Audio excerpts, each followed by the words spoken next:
In 1962, when Lawrence of Arabia finally reached theaters, audiences were not simply watching a film. They were being asked to surrender to time, scale, and silence in a way that cinema rarely demands anymore. From its opening moments, the film announced its ambition not through spectacle but through patience. The famous match cut from a blown-out flame to the vast desert was not conceived as a technical flourish but as a philosophical statement. Director David Lean wanted to declare that this story would move according to its own internal rhythm, where distance, waiting, and emptiness were as meaningful as dialogue. Even today, that transition remains startling, because it trusts the viewer's intelligence rather than chasing immediate impact. The production itself was an undertaking so immense that it bordered on reckless. Filming took place across some of the most inhospitable locations imaginable, including Jordan, Spain, and Morocco. These were not carefully controlled studio environments, but living landscapes, unpredictable and often hostile. Entire shooting schedules were routinely rewritten because of sandstorms, extreme heat, and logistical failures. What makes this remarkable is that Lean refused to compromise by recreating the desert on soundstages. He believed that the desert had a presence, almost a personality, that could not be faked.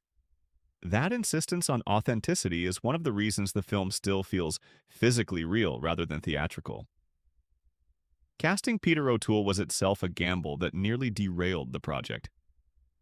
He was largely unknown to international audiences, lacking the box office reassurance studios preferred for such an expensive production. Several established stars were considered and rejected, not because they lacked talent, but because Lean felt their fame would distract from the transformation at the heart of the story.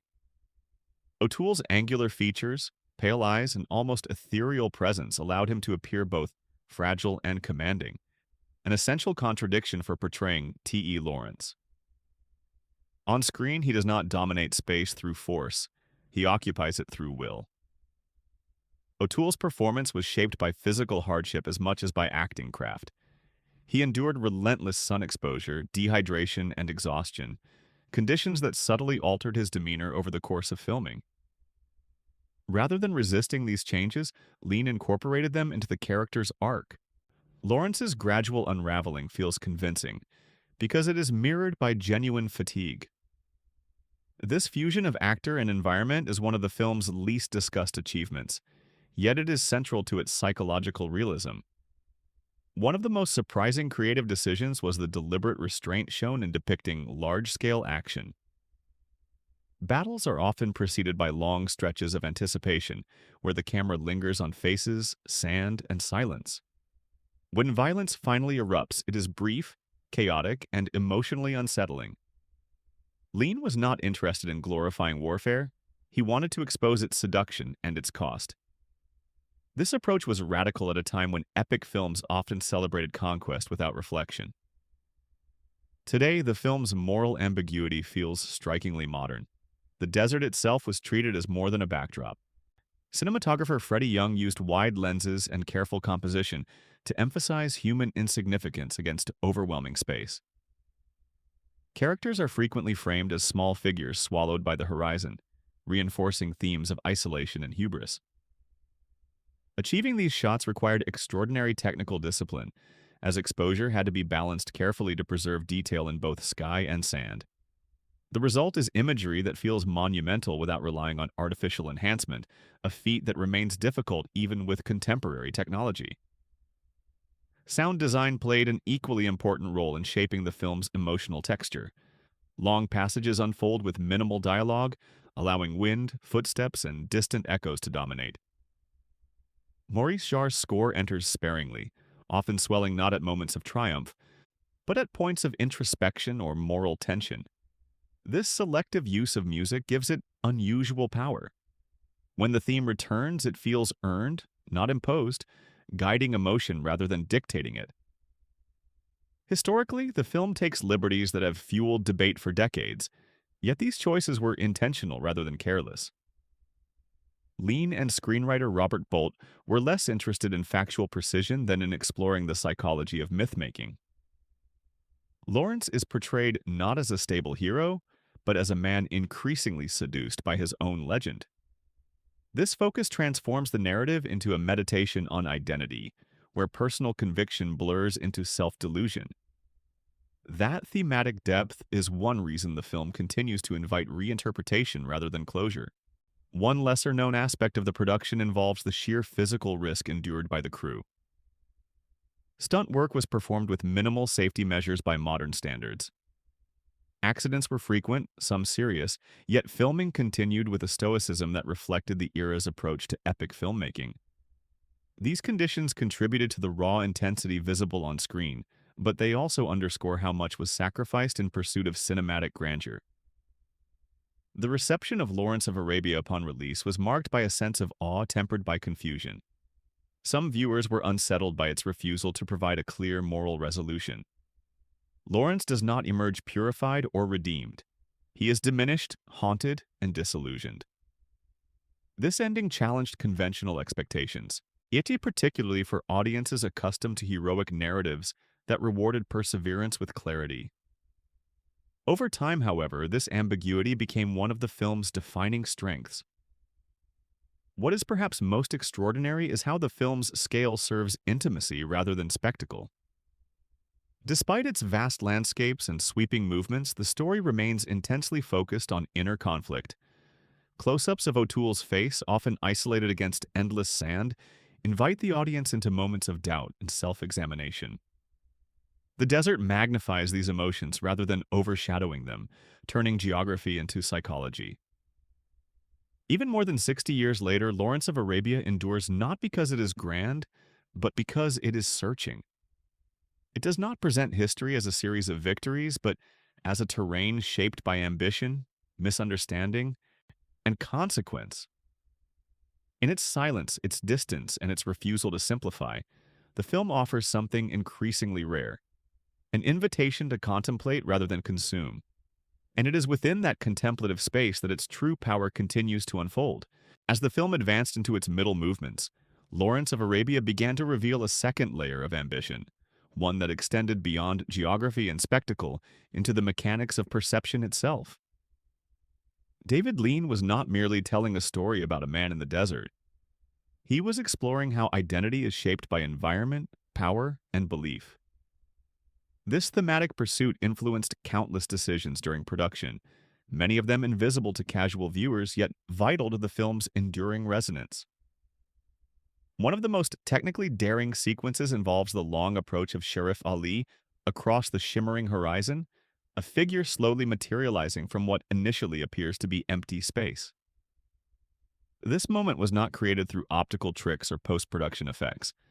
It relied entirely on precise timing, natural light, and the phenomenon of desert mirage. Lean insisted on capturing the illusion in camera, waiting for conditions that allowed heat distortion to blur the horizon just enough to conceal a moving figure. The result is a scene that feels almost supernatural, yet remains grounded in reality, reinforcing the film's recurring tension between myth and truth. The use of color, often overlooked in discussions of the film, was another deliberate narrative tool. Lawrence's evolving wardrobe, particularly his white robes, was not chosen solely for historical accuracy. The brightness of the costume was designed to separate him visually from both the desert and the men around him, turning him into a kind of living symbol. As the story progresses, those same garments begin to appear less pristine, subtly reflecting the erosion of Lawrence's idealism. This visual decay operates quietly, never announced, yet it mirrors the character's internal fragmentation with remarkable precision. Peter O'Toole's piercing blue eyes became an unexpected focal point during filming. Rather than downplaying them, Lean chose to emphasize their intensity through careful lighting and framing. In close-ups, the eyes often appear almost luminous against the harsh environment, suggesting a restless, consuming inner life. This emphasis was not cosmetic. It served a psychological function. Lawrence's gaze becomes a window into obsession, ambition, and self-invention. Today, those close-ups are remembered not for vanity, but for the unsettling intimacy they create. The film's approach to scale extended beyond landscapes into the movement of crowds. Large scenes involving Arab forces were staged with meticulous attention to rhythm rather than chaos. Lean resisted the temptation to depict mass movement as disorderly spectacle. Instead, he choreographed motion to feel ceremonial, even solemn. This choice reinforced the idea that these were not anonymous figures, but participants in a historical moment shaped by fragile alliances and competing loyalties. It also distinguished the film from other epics of the period, which often relied on sheer numbers to convey importance. Editing played a crucial role in maintaining this balance. The film's pacing, often described as slow by modern standards, was carefully calibrated to reflect psychological transitions rather than narrative beats. Scenes were allowed to breathe, sometimes extending beyond what traditional structure would dictate. This temporal generosity invites contemplation, encouraging viewers to inhabit Lawrence's isolation and gradual detachment. It is a bold editorial philosophy, one that risks alienation in pursuit of immersion. Another rarely discussed aspect of the production is the physical toll exacted by costume and equipment. Heavy fabrics, weapons, and gear were worn under extreme heat, often for hours at a time. The discomfort visible on screen is not simulated. Faces glisten, movements grow labored, and posture changes subtly as exhaustion sets in. Lean chose not to conceal these signs of strain, understanding that they contributed to the film's authenticity. The desert is not merely seen, it is felt. The collaboration between Lean and screenwriter Robert Bolt deepened as filming progressed. Bolt's dialogue became increasingly economical, stripping away exposition in favor of implication. Conversations often circle around meaning rather than stating it outright. This restraint invites interpretation, allowing characters to contradict themselves without explanation. Lawrence's shifting self-image is conveyed not through declarations, but through inconsistencies in speech and behavior. This narrative ambiguity was intentional, reflecting Bolt's interest in the instability of heroism. Historical figures surrounding Lawrence are presented with a similar complexity. They are neither romanticized nor vilified, but rendered as pragmatic individuals navigating political realities. Their skepticism toward Lawrence's idealism is portrayed not as cruelty, but as caution born of experience. This perspective adds tension to the story, grounding its more visionary moments in the constraints of diplomacy and survival. It also challenges the audience to question whose version of history is being told, and why. The decision to shoot in Super Panavision 7D was another gamble that paid dividends far beyond visual grandeur. The format allowed unprecedented clarity and depth, capturing fine detail across immense distances. This technical choice reinforced the film's thematic emphasis on perspective. In wide shots, human figures appear dwarfed by the landscape, while in close-ups, individual emotion dominates the frame. The oscillation between these extremes mirrors Lawrence's own struggle between personal identity and historical consequence. A reception during the film's early run revealed a divide between viewers drawn to its meditative qualities and those unsettled by its refusal to simplify. Some critics struggled with its length and ambiguity, yet others recognized that its power lay precisely in those qualities. It demanded patience, offering reflection instead of reassurance. Over time, this demand became one of its greatest strengths, distinguishing it from epics designed for immediate consumption. As the narrative moves deeper into Lawrence's transformation, the film begins to subtly withdraw emotional comfort. Triumphs feel hollow, victories are tinged with unease, and admiration gives way to scrutiny. This shift is not abrupt. It unfolds gradually, almost imperceptibly. By the time the audience becomes aware of it, they are already complicit, having followed Lawrence into a world where certainty dissolves. This middle passage of Lawrence of Arabia is where the film truly declares its intent. It is no longer simply recounting events, but interrogating the nature of legend itself. How does a man become a symbol, and what is lost in that process? The answers are not provided outright. They are embedded in images, rhythms, and silences, waiting for the viewer to listen closely. In this way, the film transforms its vast canvas into an intimate inquiry. The desert remains endless, the horizon unchanged, yet the man at the center begins to fracture under the weight of expectation. And it is within this quiet unraveling that Lawrence of Arabia finds its most unsettling and most enduring power. As Lawrence of Arabia approaches its final act, the film begins to strip away the romantic scaffolding it so carefully constructed, revealing a narrative that is less about conquest and more about consequence. By this point, Lawrence is no longer discovering the desert. He is being consumed by it.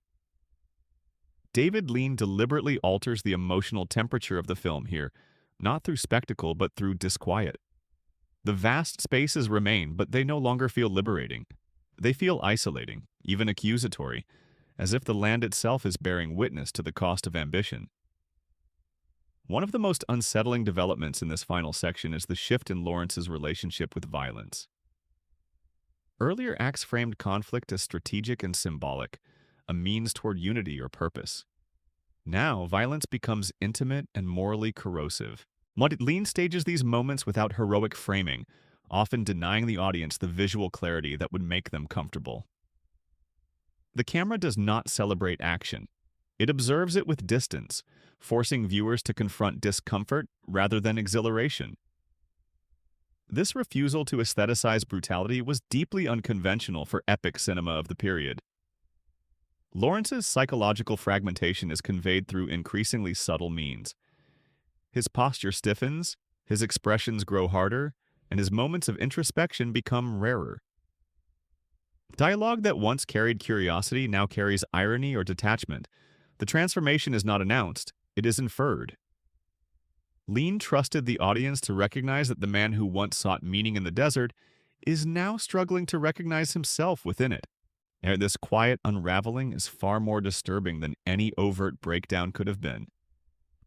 The film's final movement also recontextualizes earlier triumphs. Victories that once seemed monumental are revealed to be politically fragile and morally ambiguous. Alliances dissolve as quickly as they were formed, and promises made in idealism collapse under the weight of reality. This narrative choice underscores one of the film's most enduring ideas: that historical momentum often moves independently of individual intention. Lawrence's vision, however sincere, proves insufficient against the machinery of empire and diplomacy. One particularly telling detail lies in the way authority figures interact with Lawrence toward the end. Where he was once indulged as a useful anomaly, he is now treated with skepticism, even dismissal. His symbolic value diminishes as practical concerns take precedence. This shift is portrayed without melodrama, emphasizing the impersonal nature of power. The film suggests that legends are tolerated only as long as they serve larger systems, and discarded when they no longer fit. The return to urban settings after prolonged immersion in the desert is staged with deliberate dissonance. Interiors feel cramped, dialogue feels transactional, and human connection feels strained. The contrast is jarring by design. The desert, once a place of possibility, has reshaped Lawrence in ways that make ordinary life feel alien. This sense of displacement reinforces the tragedy at the heart of the story: the inability to fully belong anywhere after crossing certain thresholds. Music in these closing passages is used with extraordinary restraint. Themes introduced earlier return in altered form, quieter, more reflective, sometimes unresolved. Rather than signaling triumph or closure, the score evokes memory and loss. It acts as an echo of what might have been, underscoring the emotional distance between aspiration and outcome.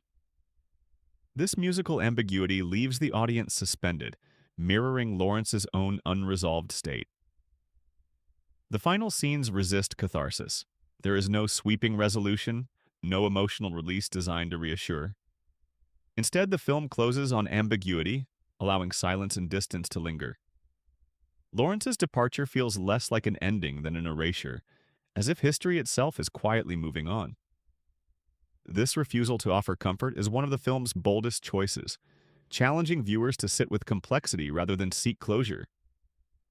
Over time, this ending has become one of the film's most discussed elements. What once unsettled audiences has come to be recognized as its greatest strength. By denying easy meaning, Lawrence of Arabia invites ongoing reflection. Each viewing reveals new layers shaped as much by the viewer's experience as by the film itself. It is a work that matures alongside its audience, deepening rather than diminishing with familiarity. The legacy of the film lies not only in its technical achievements, but in its moral courage. It dared to present history as a terrain of contradictions, where heroism and hubris coexist, and where intention does not guarantee righteousness. In doing so, it elevated the epic genre beyond spectacle, transforming it into a vehicle for philosophical inquiry. Even decades later, Lawrence of Arabia remains a singular achievement because it listens as much as it speaks. It allows silence to carry meaning, scale to serve introspection, and beauty to coexist with unease. Its final images do not instruct the audience on what to feel. They simply offer space to consider what has been witnessed. And perhaps that is why the film endures so powerfully. It does not ask to be admired, it asks to be contemplated. In a medium often driven by immediacy, it stands as a reminder that some stories are meant to unfold slowly, leaving traces rather than answers. As the desert fades from view, what remains is not certainty, but a lingering question about the cost of becoming more than one ever intended to be.